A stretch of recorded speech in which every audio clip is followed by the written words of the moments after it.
Hello friends, good morning, જય માતાજી. કેમ છો? આઈ હોપ કે આ બધા મજામાં હશો. હું પણ મજામાં છું. સ્વાગત છે અમારી ચેનલમાં આજના નવા બ્લોગમાં. તો ફ્રેન્ડ્સ, અત્યારે છે ને વાગી ગયા છે 10:30 વાગ્યા જેવું લગભગ થયું છે. આ બાજુ સંજુ બેઠો છે ઈશાનને લઈને રમાડવા માટે. ત્યાં સુધી હું થોડોક બ્લોગ બનાવી લઉં અને થોડી વાર રમાડે એમ. કેમ કે છે ને એ લઈને એમ તો એટલું બધું લઈને બેસી રહે એમ નહીં, પણ જાગી જાય એમ તૈયારીમાં. એમ જોડેથી ઊભી થાવ ને એટલે જાગી જાય. એટલે પછી સંજુને કહું કે તું લઈને બે, ત્યાં સુધી હું બ્લોગ બનાવી લઉં. કેમ કે છે ને અમારે બ્લોગ જ નથી બનતા નહીં સંજુ. ઈશાનને સંભાળવાનો, ઘરનું સંજુ બધું કરતો હોય એટલે બ્લોગ નહીં બનતા. તો થોડીક વાર એવો ટાઈમ લીધો અને હું કમેન્ટને એવું બધું વાંચતી હતી. તો એમાંથી કમેન્ટનું મને એમ થયું કે કેવા જેવું છે. કેમ કે મેં પણ એક બ્લોગ જોતી હતી ને, તો મેં પણ એમાં કમેન્ટ કરી હતી ને. તો હું રોજ એમાં જોઉં કે હું જે કમેન્ટ કરી એનો જવાબ આવે છે કે નહીં એમ. કેમ કે હું બધું એ બેનને પણ ડિલિવરી થઈ ને, તો એ લગભગ 10 દિવસ પહેલાં એમને ડિલિવરી થઈ અને પછી 10 દિવસ પછી મારે. તો મેં એમને આમ એ બધું આમ બનાવીને બ્લોગમાં બતાવતા હોય ને, ખાતા હોય ને, એટલે પછી મેં એવું કહું કે તમે જે બનાવીને ખાઓ ને તો બ્લોગમાં બતાડજો એમ. એવી મેં કમેન્ટ કરી હતી ને. તો મેં રોજ જોઉં તો એવી જ રીતના પછી આમાં પણ કમેન્ટ આવી એક બેનની. તો લગભગ એ આઈડી એક બેનના નામ પરથી છે, એટલે બેન જ હશે નહીં સંજુ. તો કમેન્ટ કરી હતી. તો પછી મને પણ એવું થયું કે આમને પણ જાણવાનું પેલી હોય કદાચ, ખબર નહીં, પણ એ પણ કદાચ પ્રેગ્નેન્ટ હોય તો એમને પણ એમ હોય કે કેવી રીતનો સફર એમને ડિલિવરીનો ગયો હશે એમ પૂછતા હોય. તો પછી એમને હું પણ થોડુંક શેર કરું એમ. તો ફ્રેન્ડ્સ, હું છે ને એકવાર અહીંયા દરવાજામાં વરસાદ ઝીણો ઝીણો પડે છે, પણ અહીંયા બેસી જાઉં. ખુરશી અહીંયા રાખી દીધી છે. હવે થોડુંક છે ને એમ બેહાય છે, એટલે થોડુંક એમ બેહું એમ કે પલાઠી વાળીને એવું તો નહીં જ બેહવાનું હોય, પણ એમ કે થોડુંક હવે સારું છે. અને તો હવે જલ્દી હું વાત કરું, નહીં તો પછી ઈશાન પાછો રોવા માંડશે. તો પાછું મારે જવું પડશે, અધૂરો બ્લોગ રહેશે. તો એ બેનને કમેન્ટ એવી હતી કે તમે પાછી કમેન્ટ જોઈશ તો આમ તો વાંચી હતી, પણ કમેન્ટ જોઈશ તો પાછું વાર લાગશે. તો એમનો એવી કમેન્ટ હતી કે તમે છે ને તમારા ડિલિવરી વખતનો સમયનો અનુભવ જણાવજો એમ. પેલો અમે ગયા અને પછી શું થયું હતું, કેવી રીતના બધું થયું હતું એ કહેજો એમ. મતલબમાં બાર સંજુની કેવી હાલત હતી. અને પછી પહેલી સ્ટાર્ટિંગથી હું તમને કહું કે છે ને અમે અહીંયાથી નીકળ્યા હતા, તમે બ્લોગમાં તો તમને અમે બતાડ્યું હતું. અહીંથી અમે સારી રીતના એવા અહીંથી ગયા હતા. તો અહીંથી તો હું ચાલતી છગડામાં બેહવા ત્યાં સુધી ગઈ હતી. મને ખબર નહીં કે આજે છે ને ઈશાન આવશે એમ, અને દુખાવો કે એવું કંઈ થતું નહોતું. એટલે પછી ચાલતા અમે જ્યાં પછી ત્યાં જઈને છગડામાં બેઠા. તો છગડામાં બેહું 12 કિલોમીટર દવાખાનું થઈ છે હાલોલના, ત્યાં ગયા અમે. પછી ત્યાં જઈને પછી 12 નંબર લખાઈને બેઠા. અને પછી અમારો નંબર આવ્યો તો અમે અંદર ગયા અને પછી તપાસ કર્યું ડૉક્ટર સાહેબ. અને પછી અમને એવું લાગ્યું કે હવે સમય પૂરો થઈ ગયો છે. તો પછી એવું કહે કે હવે તમારે છે ને અંદર તમે રૂમમાં હેંડો તપાસ કરીને અને પછી તમને કહું એમ. તો તોય પણ મને તો એમ કે ખાલી આમ કે તપાસ કરતા હજુ વાર હશે એમ. તો પછી અંદર ગયા અને પછી તપાસ કરીને પછી મને ડાયરેક્ટ જ એવું કીધું કે હવે છે ને તમારે દાખલ થવું પડશે એવું કીધું ને. તો મારા ધબકારા એટલા વધી ગયા, કેમ કે હું ને સંજુને કપડાં લઈ ગયા કે અહીંયા કપડાની એવી તમને અમે બતાડી હતી, એવી એમ જ ખાલી તૈયારી રાખી હતી. આમ કે બધું સારી રીતના મૂકી એવું કંઈ જ નહોતું. પછી ત્યાં એવું કીધું ને તો મને એટલી ગભરામણ થઈ ગઈ. પછી હું બહાર ગઈ અને પછી સંજુને કીધું કે સંજુ, ડૉક્ટર સાહેબ આવું કીધું છે કે તમારે છે ને દાખલ થવું પડશે, હવે તમારે ડિલિવરીનો સમય આવી ગયો છે એવું કીધું. તો સંજુ તો એમ એકદમ એમ છે ને ગભરાઈ ગયો અને આમ એકદમ આંખમાં પણ થોડું થોડું પાણી આવી ગયું હોય ને એવું સંજુને થઈ ગયું. હવે અમે શું કરશું એમ, અમે 2 જ જણ છે એમ. તો પછી પહેલાં તો અમે છે ને થોડીક વાર બેઠા અને સંજુ મને એમ કહે કે હારું ગભરાશ નહીં, એમ બધું થઈ જશે એમ. સંજુ મને હિંમત આલે અને હું સંજુને હિંમત આલું કે મેં કહું કે હારું મેં નહીં ગભરાતી પણ તું પણ નહીં ગભરાશ એમ. પછી પાછા ડૉક્ટર સાહેબ અમને અંદર બોલાવ્યા, પછી બેસીને પછી કીધું, અમે બેઠા ને પછી એવું કીધું કે હવે તમારે છે ને ડિલિવરીનો સમય થઈ ગયો છે, હવે ઘરે પાછા તમે જશો તોય પણ તમારે પછી થોડાક સમય પછી પાછું આવવું પડશે, એના કરતાં હવે તમે એડમિટ થઈ જાઓ એટલે સારું રહેશે એમ. પાછા તમે જો આવો એના કરતાં છે ને તમારે ઘરે ગમે તે હોય ને એની જોડે કપડાં અને એવું બધું મંગાવી લો, એમને બોલાવી લો એમ તમારી જોડે એમ. અને ડૉક્ટર સાહેબને તો શું ખબર કે અમારી જોડે કોઈ જ નહીં, કે અમારું કંઈ છે જ નહીં, પણ તોય છતાં અમને અમે કંઈ નહીં કીધું, સારું એવું કહીને પછી બહાર નીકળ્યા. અને પછી અમે છે ને અહીંયા પાડોશમાં ફોન કર્યો અને પછી એમની જોડે વાત કરી. તો અહીંયા એક બેન છે ને એમને હું અંદર અહીંયા મોકલી, પછી અહીંયા 1 કિલો બાઇકને ત્યાં ટીંગાતો હતો ને એમાં કપડાં છે એવું કીધું ને કારા ઠેલામાં ભરીને તમે છે ને એટલી મદદ કરો કે અમને આપવા એટલું આવો. અમને કીધું એડમિટ થવાનું કીધું છે ને એટલે હવે મને એકલી મૂકીને તો સંજુ કઈ રીતના આવે એમ તઈ, અને મને જ નહીં બોલાવે, સંજુને ગમે તે હોય ને તો સંજુને બોલાવે. એટલે પછી એવું થયું. પછી એ અહીંયા બાઇક લઈને એ ભાઈ આપવા આવ્યા એટલે એટલી મદદ અમને અહીંયાથી મળી ગઈ. પછી આગળની મદદ કેવી રીતના, પછી સંજુ મને તો કે તમારે હવે છે ને દવા ચાલુ. પહેલાં હું ડૉક્ટરને એવું જ પૂછી લીધું, અંદર બેઠા હતા ને કે નોર્મલ થઈ જશે ને એમ એવું જ પૂછી લીધું એમ. એવું અંદરથી એવું આમ પૂછવાનું પેલ થઈ જાય એટલે પૂછી લીધું. કીધું કે હવે અમે કોશિશ કરીશું નોર્મલ થઈ જાય એવી, પછી કદાચ નહીં થાય તમારે બીપી પણ બહુ બતાડે છે ને એટલે થોડુંક જોવું પડશે એમ, તમારી બીપી વધારે છે એમ. રિપોર્ટ પાછા કઢાય ને તો ખબર પડે. પછી પાછો રિપોર્ટ લોહીના એવા રિપોર્ટ કઢાવવાના કીધું. ત્યાં સુધી બેહો એમ. ત્યાં સુધી તો હું ભગવાનને માતાજીને એટલી પ્રાર્થના કરું કે હવે બધું છે ને સારું કરજો. અમને કંઈ ખબર નહીં પડતી અને હું પ્રાર્થના કરું ને એ પણ નહીં ખબર પડતી, પણ જે કરે ને સારું જ કરજો એમ. તો પછી રિપોર્ટને એવું કઢાવવાનું કીધું ને પછી મને દવા ચાલુ કરવા અંદર રૂમમાં લઈ ગયા. સંજુ બહાર, સંજુને તો અંદર આવવા નહીં દે અને મને એકલીને લઈ જાય સંજુ બહાર. અને પછી સંજુ બહાર રહીને એની શું હાલત હોય અને કોને ફોન કરે એવું મને કંઈ જ ખબર નહીં. અંદર હું ટેન્શન લઉં. પેલી જે સિસ્ટર હતી ને એ મેં આમ મારા વિચારમાં પડી ગઈ ને તો મને એવું પૂછી જવો કે બેન તમે શું વિચાર કરો છો, ટેન્શન નહીં લેવાનું, બધું થઈ જશે, તમારી પહેલી ડિલિવરી છે એવું પૂછતા હતા. તો મેં કીધું કે હો એમ, તો ટેન્શન નહીં લેવાનું, બધું થઈ જશે, બધું ભગવાનના હાથમાં છે એમ. તો પછી થોડુંક સારું લાગ્યું. પણ સંજુનું વિચારું સંજુ બહાર શું કરતો હશે એમ. તો સંજુ બહાર રહીને પછી એક જગ્યાએ ફોન કર્યો. પહેલાં સ્ટાર્ટિંગમાં તો એક જગ્યાએ ફોન કર્યો, એ કંઈ સબસ્ક્રાઈબર કે એવું કંઈ હતું નહીં, થોડાક અમારા હતા. તો એ જગ્યાએ ફોન કર્યો ને તો તૈયાર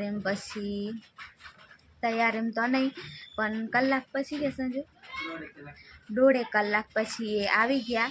અને એક જણા આવ્યા એ પણ મારા જોડે એમ. પછી અંદર મને પેલી સિસ્ટરને બધું પૂછી જો કે તમારે કંઈ સાસુ કે મમ્મી કે ગમે તે હોય તો એમને બોલાવી લો, તમારી જોડે રહેવા જોશે એમ. તો મેં કીધું કે આવે છે એમ કીધું. એમને એમ નહીં કીધું કે કોઈ છે ને એવું, કોઈ આવી શકે એવું નહીં કીધું, છે આવે એમ કીધું. પછી એ આવી ગયા અને મારી જોડે પહેલે એ દવાને એવું બધું થઈ ગયું. અને પછી એ સમયથી જ્યારે ઈશાન આવ્યો ને ત્યાં સુધી એ મારી જોડે રહ્યા ને, એ એમ મારી જોડે ને એટલે એમના માટે એમ કહેવા આમ કોઈ શબ્દ નહીં એમ.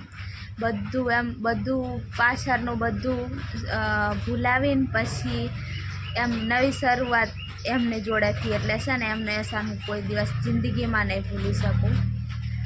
એ મારી જોડે હતા ને તો એમ મને એટલી હિંમત મળી ને, બહુ જ હિંમત મળી. અને સંજુને પણ નહીં સંજુ, કેમ કે કોઈ નહોતું ને ત્યાં એ અમારી જોડે હતા. બ્લોગમાં કહેવાય નહીં ને એટલે બાકી તો હું એમ દિલ ખોલીને કહી દઉં કે આ મારી જોડે હતું એમ એ સમયમાં. જેની જરૂર હતી ને એ જ મારી જોડે હતું એમ.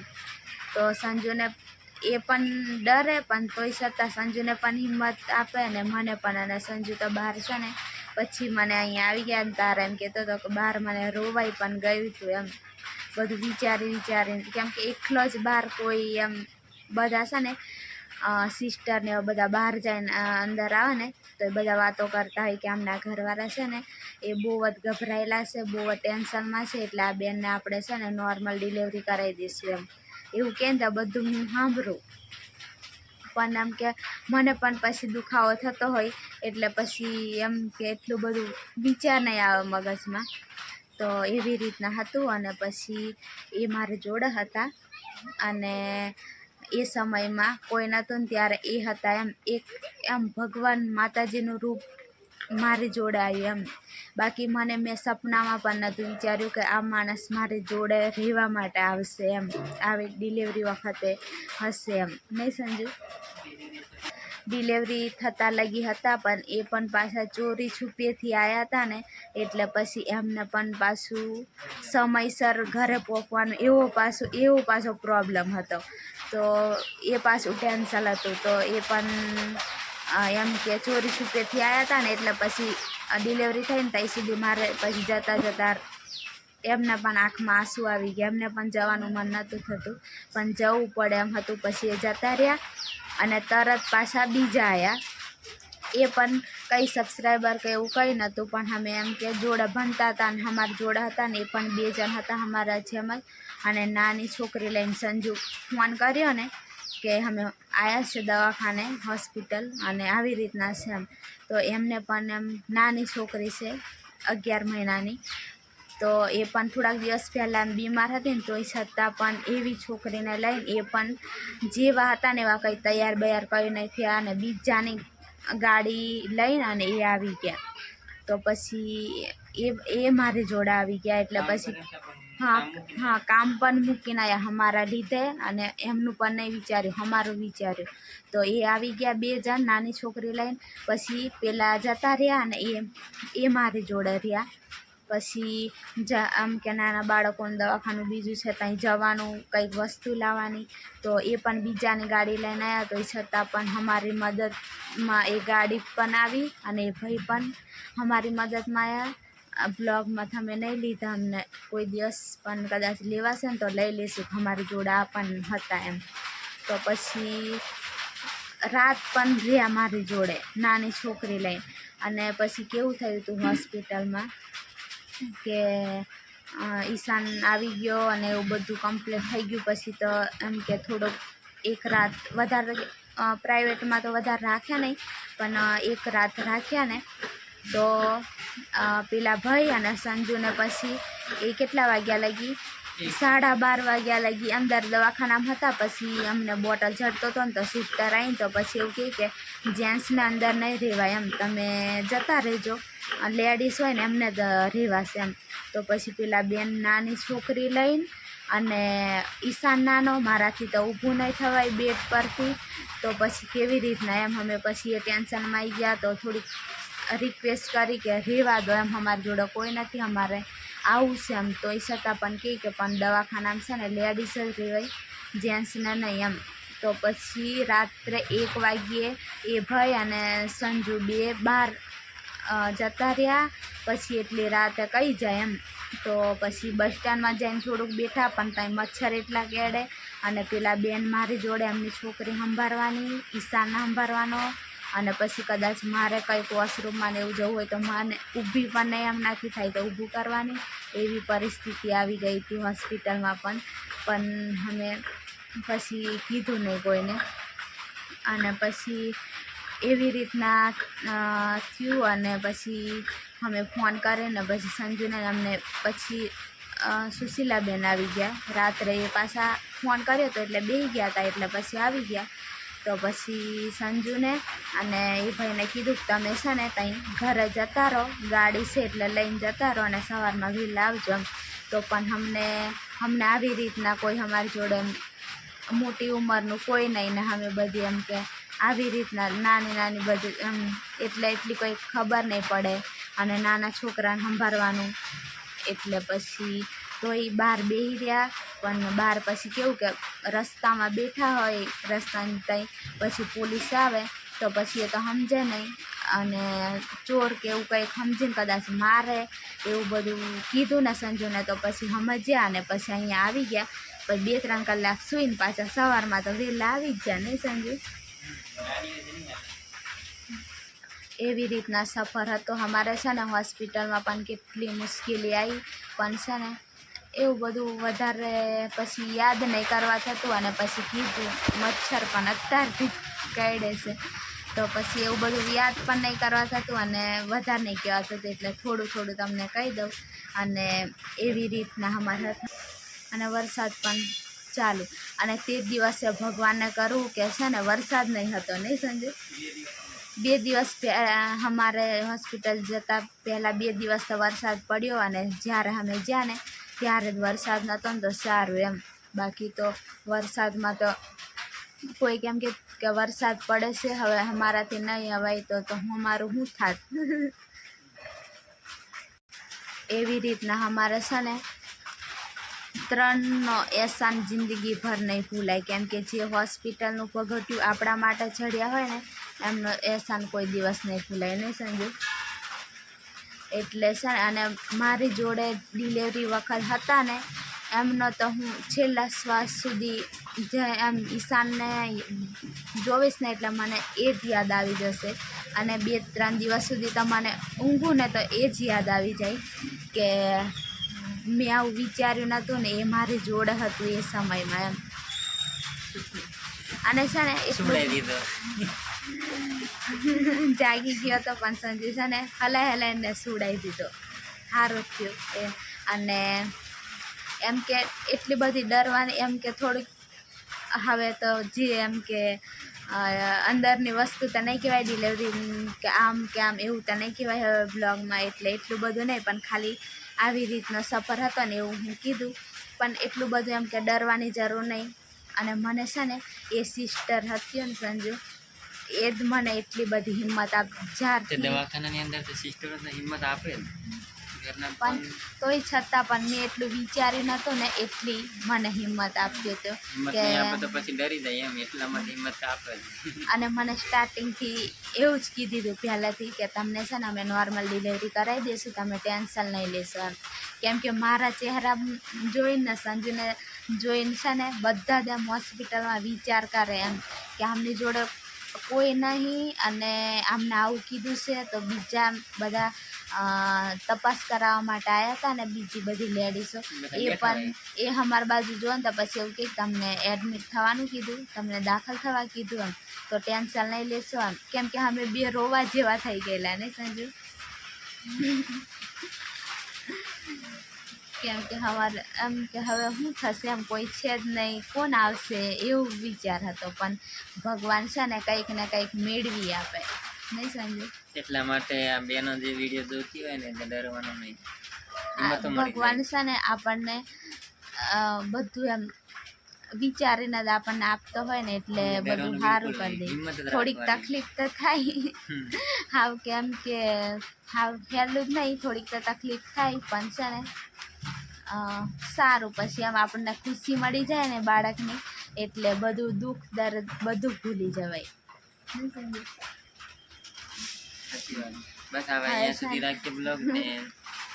કેવો લાગ્યો બ્લોગ તમને તે કમેન્ટ કરીને પાછા જણાવજો. અને વરસાદ પણ ચાલુ છે, ઈશાન પણ સુઈ ગયો છે. ઈશાનને તો અમે બ્લોગમાં લેશું પણ થોડોક મહિનામાં થઈ જવા તો પછી થોડોક મોટો થાય ને પછી આવડે છે ને અમે જે હોય ને તે બધું અમે 2 જણ થઈને અને ઈશાનને બધું નવડાવવાનું, કપડાં પહેરાવાનું બધું અમે 2 જણ થઈને કરતા હોય. કેમ કે છે ને હું પણ એટલા નાના બાળકને કોઈ દિવસ એમ કે ઉચક્યું પણ નહોતું ને, એટલે મને પણ એટલો બધો અંદાજ નહીં આવે, સંજુને પણ નહીં, એટલે અમે છે ને 2 જણ થઈને હવે એને બધું સંભાળીએ છીએ એવું છે ફ્રેન્ડ્સ. તો હવે છે ને આ બ્લોગ અહીંયા સુધી રાખી દઈએ, અને નવા હોય તો લાઈક છે ને સબસ્ક્રાઈબ કરી દેજો. આવો કંઈક સફર હતો, પણ એમ કે મય હોસ્પિટલના અંદરનું તો નહીં કહેવાય ને બ્લોગ, એવું નહીં કહેવાય ને, એટલે છે ને ખાલી આવી રીતના અમારે સફર હતો ને એ કીધી દો. તો તમે પાછા કમેન્ટ કરજો કે આજ જાણવું હતું કે હું એમ બસ નહીં તો ફોન કરીને પૂછી લેજો ને સંજુ. જય માતાજી.